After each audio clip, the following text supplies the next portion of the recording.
Israel is hurling towards the precipice and is determined one way or another to drag the rest of humanity with it. That Israel is a lunatic state. The state is certifiably crazy. There are two poles for the entire Israeli spectrum. It's a very small spectrum at this point. At one pole, you can call it the pole of crackpot realists.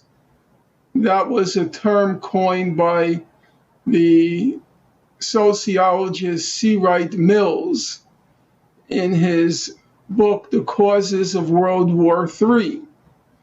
And by crackpot realist, he meant those folks who saw war as the only answer to every question, even as they acknowledged or were aware that the war wouldn't solve any problems.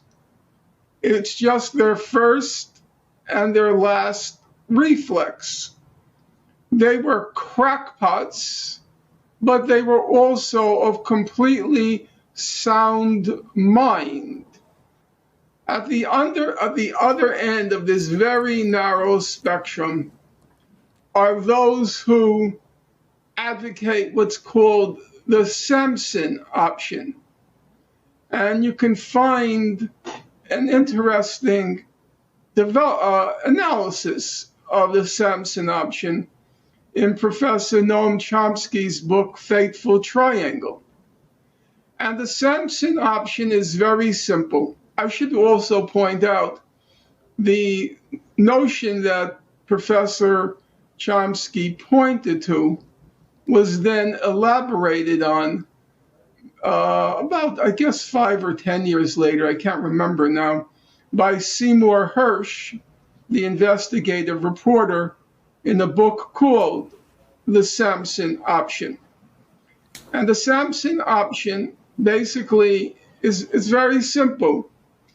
Either pretend to be mad, to pretend to be crazy, so as to terrify your enemies and your allies, that if they don't do Israel's bidding, Israel is going to bring down the temple on everybody's head. And there are those who are not simply pretending to be crazy by advocating the Samson option. They are crazy. They're lunatics. And I do believe there is a significant portion of Israel's political spectrum that is either pretending to be crazy or actually is crazy. And as you know, there's a very tiny step from pretending to be crazy to then coming to actually believe the phantoms you've conjured and becoming crazy. And you saw an illustration of that, and it's just an illustration. You saw it yesterday in the Security Council. If you listened to Gilad Erdan's speech, it was certifiably lunatic. It was lunatic. He starts by saying the Ayatollah is Hitler, the Islamic State is the Third Reich, it's hell-bent on conquering the whole world. Iran is hell-bent on conquering the whole world. He then says Iran is within weeks of acquiring a nuclear weapon, and the world has to stop it. And the upshot or bottom line is, if the world, to use his terminology, acts like Chamberlain, then Israel will have to act like Churchill. Now, if you listened to his rhetorical delivery, it was as if he were saying, "Who dares to doubt me in this chamber," meaning the Security Council. If you listen, he even at one point held up an image on his iPad of Israel intercepting a drone over Al-Aqsa Mosque, allegedly intercepting a drone above Al-Aqsa Mosque.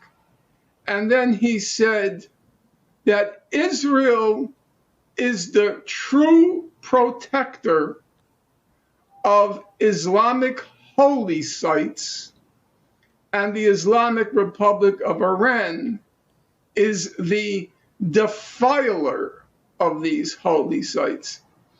It's not even the subject of Monty Python. It's not the subject matter of Monty Python. This is lunacy run amok.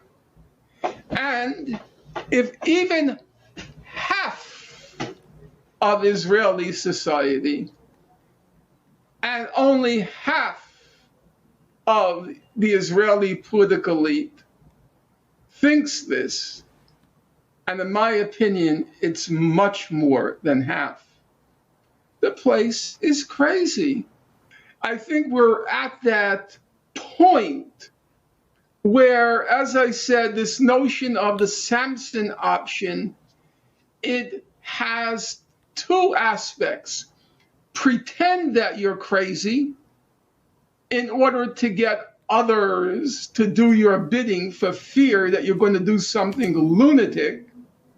And then those who are beyond pretending and are prepared in the name of their holy cause, where their backs might be up against the wall, or they think their backs are up against the wall, that they're going to bring down the whole temple, meaning all the goyim are going to go with us.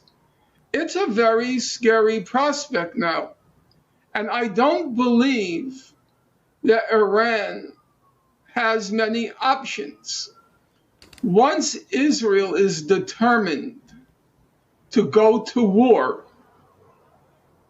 it will keep escalating the provocations until it becomes untenable for a government to react with passivity. If they didn't react, we know from past experience exactly what Israel would do. It would keep escalating the provocations up to and including assassinating the Iranian head of state, formally denying it, but with a wink, wink, as of course we did it. There is no way to stop them. Once they have resolved that a war is necessary and a war is inevitable, once they have resolved that, there is no way on God's earth to stop them. That's what the historical record shows. You can hold back, as Nasser did until February 1955. Hold back, as the PLO did from July 1981 till June 1982, as Hamas did after a ceasefire was agreed upon between Israel and Hamas in June 2008. In June 2008. But Israel will provoke and provoke and provoke because it's resolved on that war. So I do not believe the option of not reacting actually exists. And that to me is a very difficult problem. As of now, we're facing a moment where Israel has to resolve, or wants to resolve, not has to resolve, it wants to resolve 3 problems. Problem number 1, it wants to execute its quote unquote final solution to the Gaza problem. The Gaza has been a pinprick on Israel's side since really believe it or not, since 1949. And as one senior official said in 2015, he said, quote, "We can't keep having these wars of attrition in Gaza. The next conflict has to be the last conflict." So we have the Gaza quote unquote problem. Then there is the Hezbollah problem. Hezbollah has gone one step too far. It's caused 100,000 Israelis to have to relocate from the northern border, and it has targeted, albeit on military sites only, it's targeted Israeli territory. And number 3, the big Megillah. When I quoted Penny Morris, I quoted him from 2008. Israel keeps repeating and repeating and repeating. And Professor Morris has written one op-ed, a second op-ed, a third op-ed, a fourth op-ed in the U.S. Main newspapers saying we've got to attack Iran. And I do believe, because Benjamin Netanyahu, he knows the American media very well. About that, he's really a virtuoso. And he espies an opportunity now. For example, as you could see, Gaza has vanished from the headlines. Now everything is about Iran. He espies an opportunity now to carry out what you might, or to win what you might call the trifecta. Gaza, Hezbollah, Iran. Another opportunity like this might not come along soon. And it can achieve in their minds, remember, we're talking about lunatics, certifiable lunatics. In their minds, they can achieve their 3 overarching strategic objectives in one fell swoop. There is a huge, insatiable bloodlust in Israel. There is the fear in Israel that what it calls its deterrence capability, meaning the Arab world's fear of Israel, was significantly diminished after October 7th.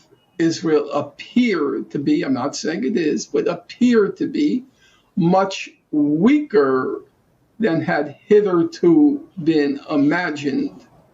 And 3, it looked like and looks like an opportunity might be available to them. Every crisis, as the cliche goes, is also an opportunity. So October 7th, the Hezbollah attacks, only on military sites, but that's a side point, on Israeli territory. Now the Iran, quote unquote, attack, of course, it was utterly innocuous, much more innocuous, incidentally, than Saddam Hussein's Scud missile attacks in 1991, which did a little damage, but it did some damage. It was innocuous by design. Clearly, the Iranians could have done a lot more had they wanted to. Of course, it was innocuous by design. As one commentator pointed out, they mostly used slow motion drones, which they knew it's like a video game, shooting them down from the sky. And, you know, Hezbollah has, I can't say I know, but the reports are, it has 150,000 missiles, of which quite a few were told, again, I can't verify, quite a few are very sophisticated, which means for all the talk about Israel's air defense system, let's remember, Israel is a very tiny place. 150,000 missiles, if they're launched, it's curtains for Israel. So, of course, it was purely symbolic, but I would have to add, I imagine the Iranian leadership, together with Syed Nasrallah, the head of Hezbollah, they thought very hard about how to react to what happened on April 1st. That's what they came up with. I have to assume they have a very sophisticated analysis before they undertook that action. Nasrallah, I suspect Nasrallah knows Israeli society, I think, better than most Israelis, because he's not, his mind is not corrupted by the delusions and hallucinations of this crazy state. So I have to assume that they thought this was the most prudent move to make. But my own sense, and I don't want to in any way give an impression of being omniscient or infallible, but my own sense is, if Israel has resolved, as it did in 1954, 1982, and in 2008, if it has resolved that Iran has to be neutered, I would say no amount of restraint will stop them.